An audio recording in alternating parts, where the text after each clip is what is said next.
Let's proceed to problem letter A to further illustrate the concept of build, operate, transfer or service concession arrangement. Suppose San Miguel Infrastructure enters into contract to provide construction services and operation services with the following condition. First bullet, construction cost is equivalent to 50 million. Second bullet, finance revenue to be recognized over the life of the SCA service concession arrangement, 5 million. Cash flows received over the life of the SCA is equivalent to 100 million. So, ibig sabihin, willing na mag-construct itong San Mig Infrastructure ng project with cost of 50 million as well as additional charge probably for financing because there is a possible cash flow to be received over the life of the SCA amounting to 100 million. So kikita siya doon. Now, based on the standalone selling prices of the performance obligation and taking into account the significant financing component, the entity allocates 55 million to construction service. So during the construction phase, 55 million and 40 million to operation services. Okay? Assume that significant financing component relating to the contract asset is 1 million. So kailangan pa ng additional financing. Okay, we have here 1 million. Ngayon class, for number 1, prepare the journal entry during the construction phase under financial asset model. So sa problem, in-specify na financial asset model. Paano ulit naging financial asset model? This is a model applied if or when the government or the grantor guarantees payment to the operator. Okay? So there is unconditional right to receive cash from the grantor. So now, during the construction phase, so this is construction phase, your initial entry is to debit cost of construction amounting to 50 million yung gagastusin mo. Okay? Siyempre, credit ka ng cash amounting to 50 million. Okay? Now, sabi sa problem, based on the standalone selling prices of the performance obligation, hindi ba sa PFRS 15, we have the 5-step model. The first step is determining the existence of a contract. And then number 2 is determining the performance obligation. And then number 3 is the price. Okay? And number 4 is allocation of the price. And number 5, of course, is recognition of revenue. Okay? So we have here, based on standalone selling prices, the performance obligation taking into account the significant financing component, the entity allocates. So na-allocate na, no?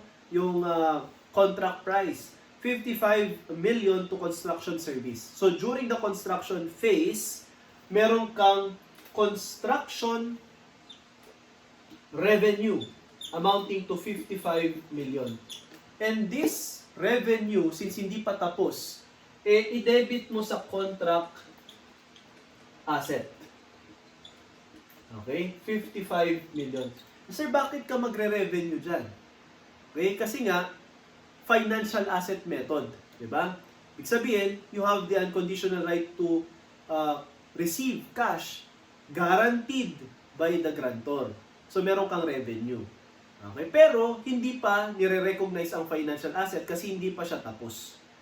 Okay? So, instead na receivable yan, contract asset ang gagamitin natin. Yan. Okay? Yan po yung sinasabi natin kanina sa bifurcation. Diba? During the construction phase, mag-recognize ka ng contract asset. Okay? Now, aside from this, meron pong contract asset ulit, no? Contract asset with regard to financing component. So meron kang 1 million. So you have here finance revenue. Okay, finance revenue amounting to 1 million. So this is your entry with regard to construction phase. These are your entries, no? Now, at the end of construction, syempre, kailangan mo nang i-convert, i-transfer yung contract asset into a financial asset. So, 55 million plus 1 million, i-credit mo na yung contract asset amounting to 56 million, then i-set up mo na ang financial asset amounting to 56 million. So, yan po, no? This is at the end of construction. Then, pwede ka nang mag-operate. Okay? So, prepare the journal entry during the operation phase under financial asset method. So, sa operation phase, okay? So, operations, yan. Ang unang entry mo, class, ay to recognize, no, yung financial asset, okay, due to the so-called finance revenue. Hindi ba sabi sa problem, may 5 million ka, bullet number 2, finance revenue to be recognized over the life. So, during the construction phase, may 1 million ka na. So, during the operations naman, 4 million. So, we have here financial asset amounting to 4 million and credit finance revenue amounting to 4 million. So, yung 5 million over the life, okay, na-recognize mo na yung 1 million during construction, so i-recognize mo na lang yung remaining 4.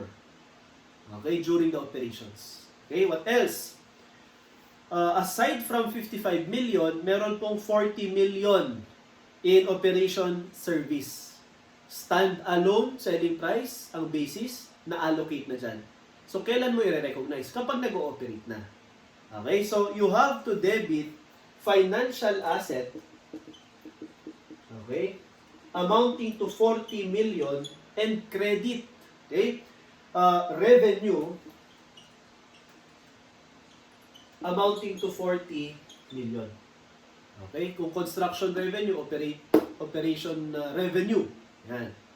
So ngayon, class, pag inad natin lahat ng financial assets, so tignan nga natin, class, dito sa construction phase, wala ka pang financial asset kasi ginagawa pa lang. Nung nakumpleto na, meron ka ng 56 million na financial asset galing sa construction.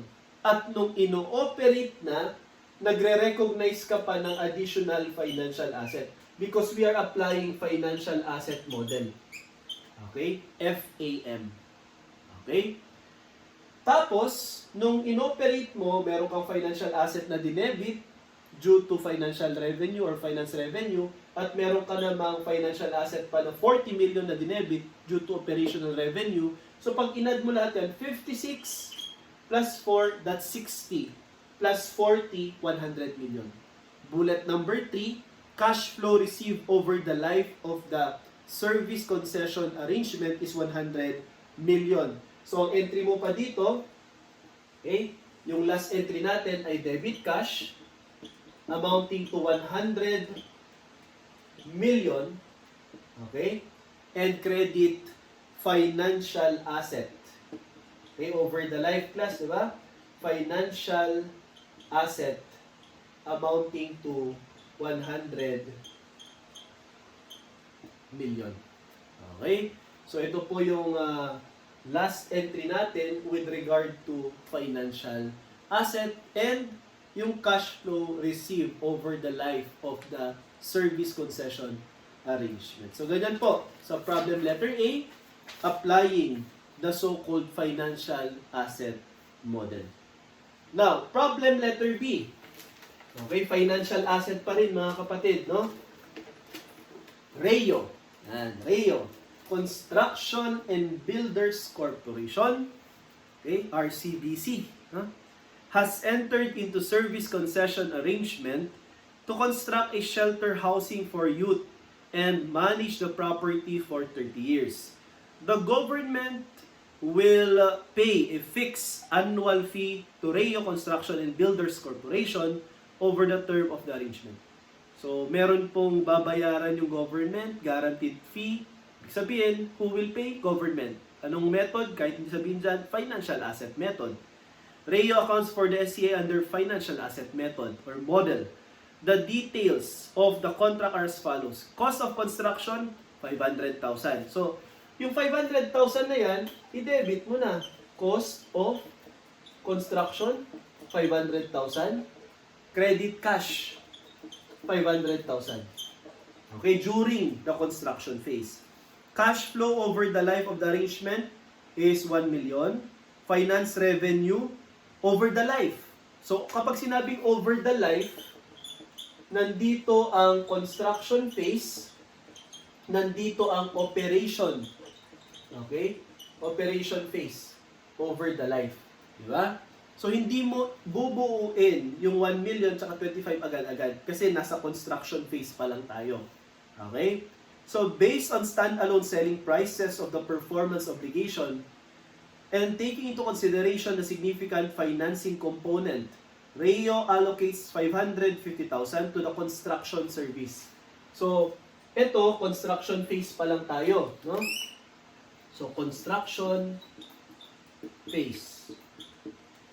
So, nung nag-allocate ka ng 550,000, okay, mag-debit ka ngayon ng contract asset amounting to 550,000 and mag-credit ka naman ng construction revenue. Yan. Now, aside from 550, meron tayong 425,000. But this 425,000 is operation service. Okay? So, hindi mo pa i-recognize yan hanggat di pa nag-ooperate. Assume that significant financing component to the contract asset in the arrangement in accordance with PFRS 15 is 5,000. So, may finance revenue ka. So, kung meron kang construction revenue, meron kang finance revenue amounting to 5,000, then meron kang debit contract asset amounting to 5,000. So, pag tinanong kayo during construction phase, magkano ang contract asset natin, and our answer class, no, for number 1, how much will be recognized as contract asset during construction phase? Okay, our answer is 555,000. 555,000.